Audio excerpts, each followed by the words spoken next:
everybody, this is Wikstrand. So, am I upset of the fact that Alan Rickman never got an Academy Award throughout his lengthy career? Yes, I am, but I'm at least thankful that he got a couple of accolades for his acting things. Especially I'm happy that he got an Emmy for this movie, because his magnetic performance somehow deflects from the fact that this is a very historically inaccurate representation of the Mad Monk.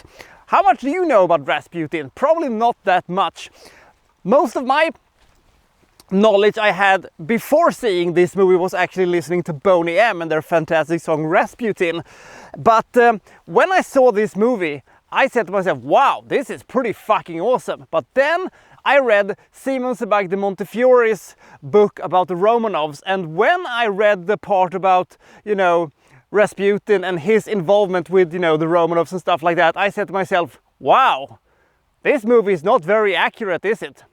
Does that dampen my enthusiasm for this movie? No, I think this movie is actually very, very good, despite the fact that it is very inaccurate. Maybe it actually even helps the movie because it, you know, does its own thing and it has an atmosphere I really like, but we're getting ahead of ourselves a little bit. So let's go on a journey together to the tail end of Tsar Russia with a Mad Monk, and this is my review of Rasputin.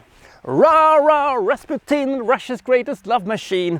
They put some poison into his wine.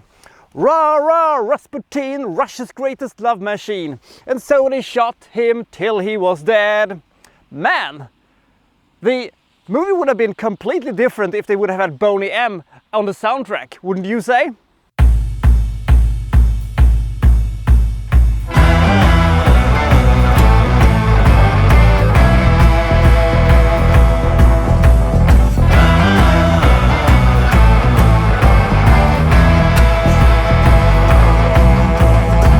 Already at a young age, Rasputin kind of knew that he wasn't like other people. He had sort of a second sight and he could see, you know, people's illness, and he could, you know, find out what's going to happen to them in the future, and he could, you know, predict what's going to happen to certain people, and he could, you know, see people's inner characters and stuff like that. And his father tells him, like, you're not gonna use this thing, and if you do this you will be, you know, ostracized and stuff like that, and you will be an outcast, and you will not be able to help people, blah blah blah and stuff like that. So he keeps it hidden for a while, but after a while Rasputin, after having seen, you know, religious visions and stuff like that and dreaming about the Virgin Mary and stuff like that, decides that he has to go and try to save Tsar Russia. He has to go to St. Petersburg, and he goes there, and he has, you know, this reputation that he has, you know, healing hands and stuff like that. And the Tsar tells him, you know, to, you know, cure his son and the heir to the throne, Alexei, who has a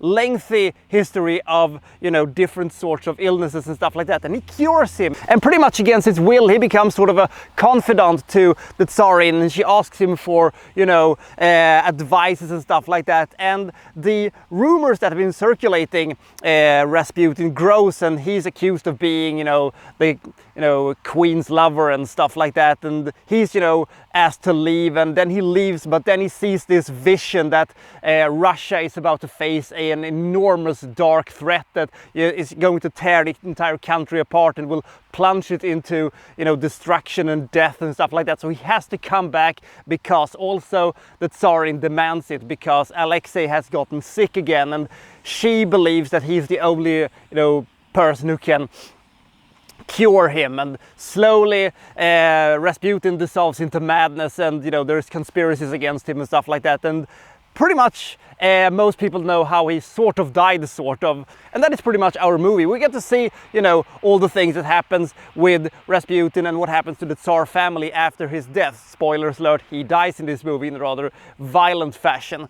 But the thing is with this movie that Alan Rickman is so fucking great in this movie that I don't mind how, you know, they have changed almost everything, because Rasputin wasn't this, you know, tragic Shakespearean character who had almost a messiah complex and thought that he was going to change the world and stuff like that. He was really a shyster who was able to sweet talk his way into the Tsar family, basically brainwashed them, and instead of helping, he just made the crisis for the Tsar family even worse, and probably, you know, made Tsar Russia fall even faster than it would have done, you know, if he hadn't been there, because they were really on their last leg at this point. They probably couldn't have, you know, kept into power that much longer, because Alexei was very sick and he would not have, you know, remained on the throne for very long if he, you know, would have ever had the chance to climb on board it. The thing is that the story about the end of Tsar Russia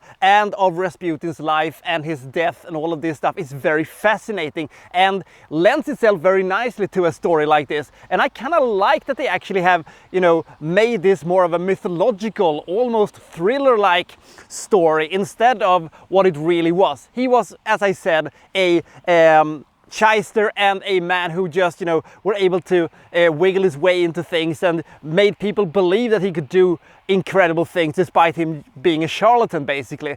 And maybe the real story about Rasputin is more fascinating than this sort of more fictional version of the events that happens, and I would be in so much favor of, you know, them making this kind of, you know, huge $80 million 3-hour epic directed by Martin Scorsese or maybe a Ridley Scott or something like that about Rasputin. The story, the setting and the period, they all have all the ingredients to make a fucking amazing movie.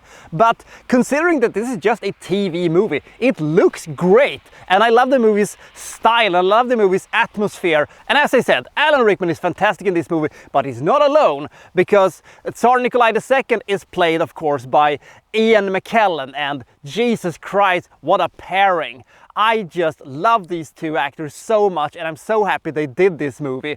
It is not, you know, one of these movies that you have to see, but I would actually recommend you to see it. If you like Alan Rickman, if you like this, you know, Tsar Russia thing, and if you like historical dramas and insanity and stuff like that, this movie has a lot of things to offer. Of course, this movie isn't perfect, and it has a laundry list of, you know, historical inaccuracies, but I'm willing to look past it because I just love Alan Rickman and Ian McKellen so much that I'm willing to, you know, overlook those in favor of seeing a good movie, historical inaccuracy or not. And if you have a chance to see this movie, do see it, because I think it is kind of awesome. If you like historical dramas and doesn't mind some historical inaccuracies, Rasputin is a very, very good movie. I give this movie 72 points. I don't know what the rating would have been if I would have read Montefiore's book about the Romanovs before watching this movie, but I cannot believe it would have impacted this movie in a good way. But as it stands right now, I think this is a very good,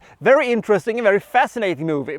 And if you can accept that it takes some liberties with history and with the story of Rasputin, you will enjoy this movie a lot, I think. So I'll see you next time from Well So and So Reviewing Well Such and Such. Thank you for watching. Thank you very much.